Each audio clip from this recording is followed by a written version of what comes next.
आप देख रहे हैं सौगंध टीवी, सौगंध वतन की। जहाँ पर ईमानदारी से काम होता है वहाँ कई बार आंकड़े ज़्यादा होते हैं। सभी तो अलायंस में हैं। ये सवाल एनडीए से क्यों नहीं पूछते? वहाँ 38 दल जोड़ लिया उन्होंने। देश के सामने बड़ा संकट होता है तो छोटे संकट, छोटे मतभेद को भूला जाता है। अब संविधान बचाने की बात है, संघीय ढांचा बचाने की बात है। कभी भी इतनी महंगाई नहीं थी। जब 400 रुपए का गैस सिलेंडर हुआ करता था तो बड़ा महंगा लगता था। आज 1100 रुपए में नहीं लगा। आज भी एक ही मुद्दे पर वहाँ चर्चा हो रही है, मणिपुर, जिसपे अगर देखा जाए तो सही मायने पे चर्चा ही नहीं हो पा रही है।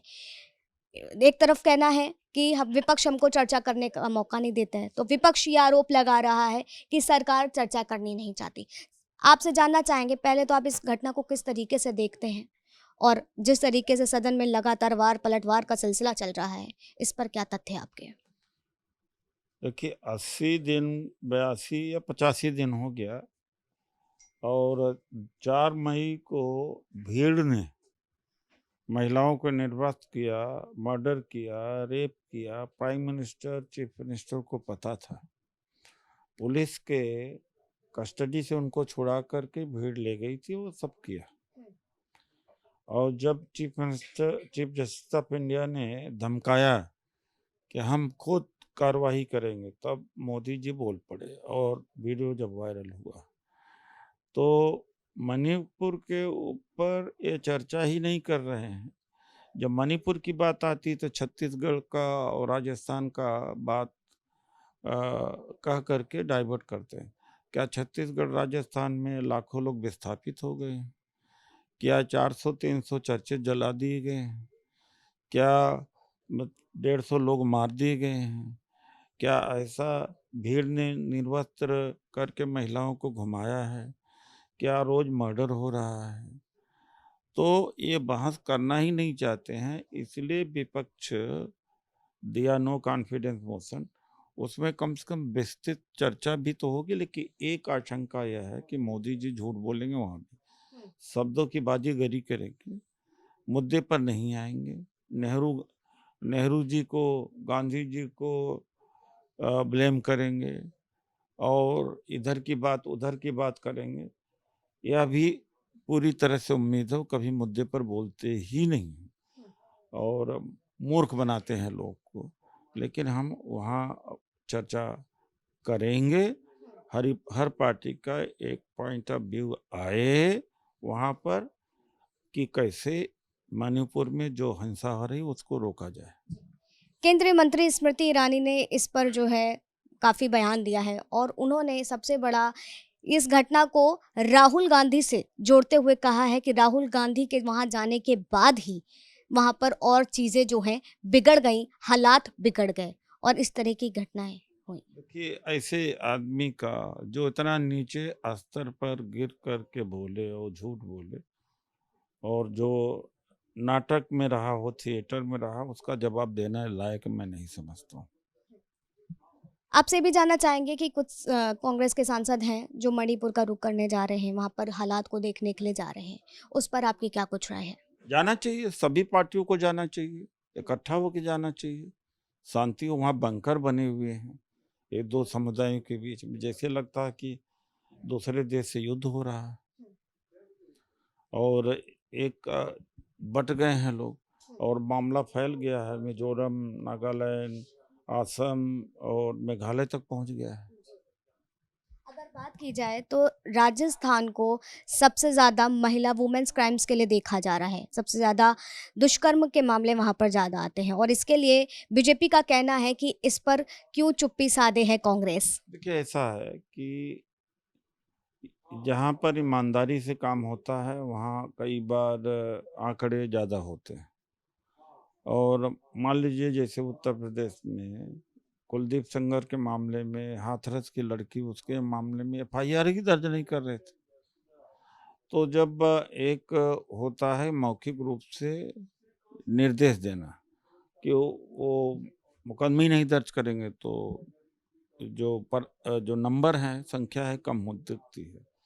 लेकिन जो विभत्स स्थिति मणिपुर में है उससे कंपैरिजन करना ही अपने आप में चारित्रिक पतन है, बेईमानी, मानसिक बेईमानी है और अपने आप में एक बहुत बड़ा पाप है। वो स्थिति अलग है, ये स्थिति अलग है। उदित जी, अगर आपसे जानना चाहें तो सबसे प्रश्न मेरा ये रहेगा कि आज़ादी के बाद से देश को आगे विकास की ओर ले जाने के लिए कांग्रेस ने इसकी भागडोर संभाली और आज भी उसका एक अपना अस्तित्व है।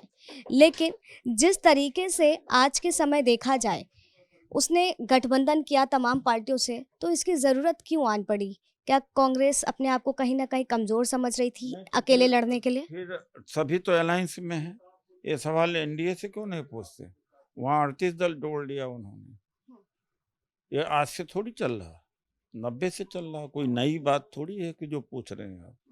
पहले यूपीए था, एनडीए था, तो कोई नई बात हो, नया सवाल हो तो करिए। तो पहले से रहा और होना भी चाहिए। लेकिन दिल्ली की बात की जाए तो जिस तरीके से आम आदमी पार्टी लगातार शीला दीक्षित को लेकर के बोला, कांग्रेस को लेकर के बोला, लेकिन फिर उसके बाद भी गठबंधन के दौरान भी जो है आपसी तालमेल कांग्रेस और आम आदमी पार्टी का नहीं बना था, लेकिन उसके बाद भी अध्यादेश के लिए समर्थन में खड़ी हुई। देखो, ऐसा जब देश के सामने बड़ा संकट होता है तो छोटे संकट, छोटे मतभेद को भूला जाता है। अब संविधान बचाने की बात है, संघीय ढांचा बचाने की बात है, तो हाँ या नहीं एक होंगे तो नुकसान किसका होगा? देश का ही होगा, जनतंत्र का होगा।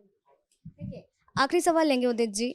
जिस तरीके से बेरोजगारी का मुद्दा उठाया गया, महंगाई का मुद्दा उठाया गया, उसके बाद महिलाओं पर हो रहे लगातार बढ़ते क्राइम को लेकर के मुद्दा उठाया गया, तो इसको लेकर के आप क्या कहेंगे? अगर वाकई इंडिया आती है फिर से दोबारा सत्ता में, तो कौन मेन इसकी भागदौड़ संभाल सकता है और वाकई इन चीज़ों पे किस तरीके से रोक लगेगी? वो चिंता आप लोगों की नहीं होनी चाहिए, वो चिंता हम लोगों की है। चुनाव के बाद अपने आप चीज़ें तय हो जाएंगी।